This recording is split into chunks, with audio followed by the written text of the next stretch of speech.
3, 2, 1. Here we go! Alright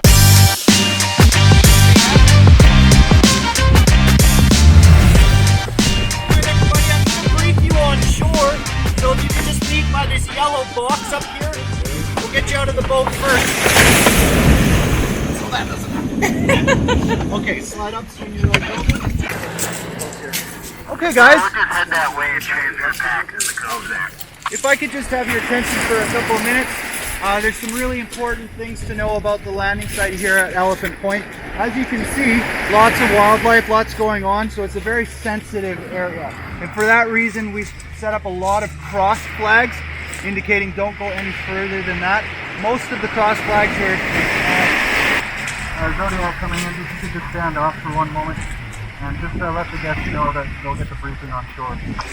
Pardon me. All of the cross flags are essentially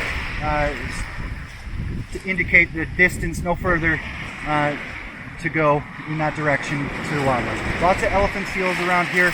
The other really sensitive thing that we need to make you aware of is that you can see Matt in a red jacket there. Just beyond him, that hill, that sort of hummock there, there's lots of giant petrels nesting. And they're very, very sensitive birds on nests. So we do have about a 25 foot limit that we can approach to, so we have some cross flags there as well. And on front of him, you'll see two parallel yellow flags. Elephant Point has one of the oldest historical remains that we're aware of on the peninsula. There's an old sealer's hut from probably around the 1880s that's just beyond him. However, to get there to see it, we do end up sort of right at that limit of the petrels. So he's going to walk people up in small groups to have a look and then back. So if you want to see that, I would just recommend waiting where those yellow flags are.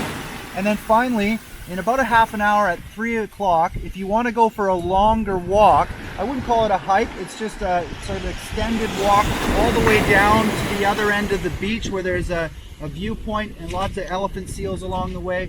That's going to be led by Yvonne, and if you want to do that, just meet her at 3 o'clock. There's a single yellow flag that you can't actually see here.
And as you can see, Elephant Point has elephant seals, and so they are all there lazying around and throwing sand, and wow, that's a lot of weight to move around.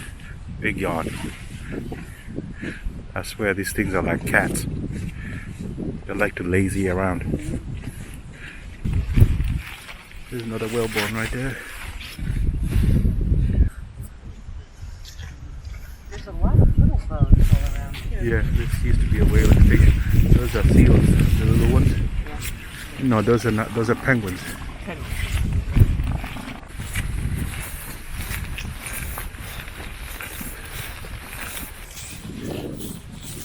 Walked out here to show you a sealer's hovel.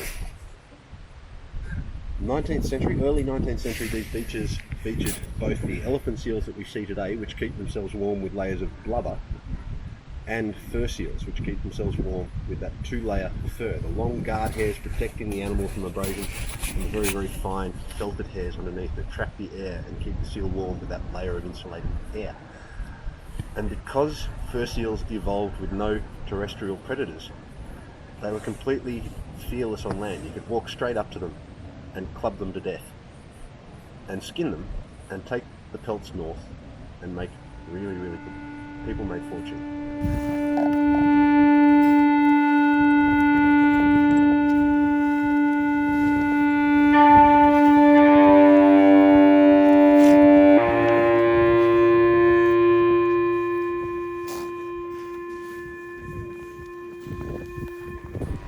You wanted to get the killing stroke right. You wanted to kill them with the first stroke, because if they do realise that you're a threat and bite you, that's medically problematic. They've got a lot of diseases, particularly in the mouth, because they don't have a great dental plan, that transfer to humans, particularly tuberculosis.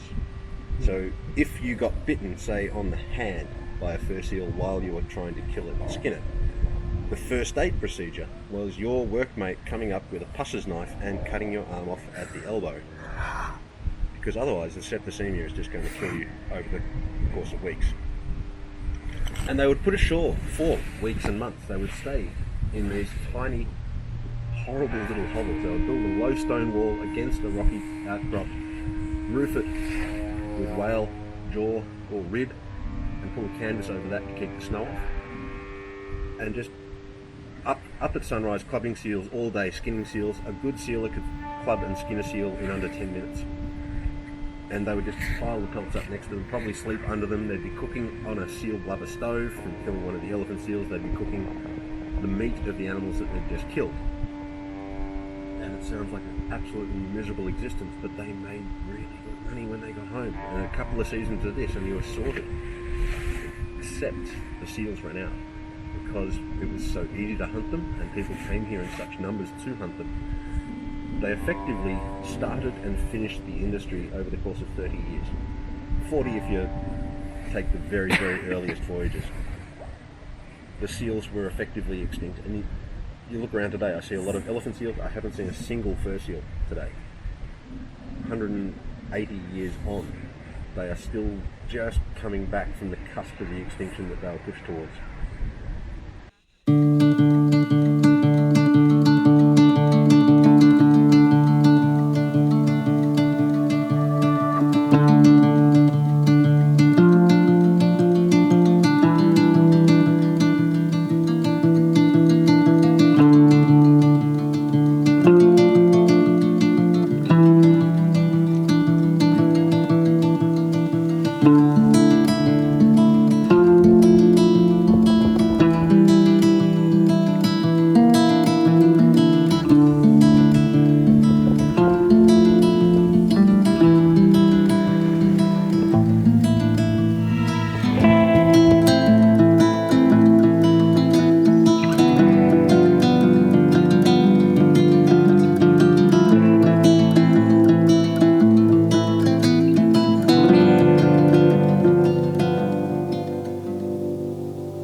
Last day on the boat, we're heading out to the Zodiacs onto shore to the Chilean airport site, where we will board our plane back to civilization. Back to Yeah. back to Yeah.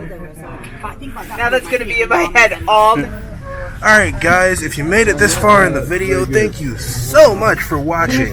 Now please don't forget to like and subscribe, and we'll see you next time. Now we're headed out of Antarctica. See you guys later.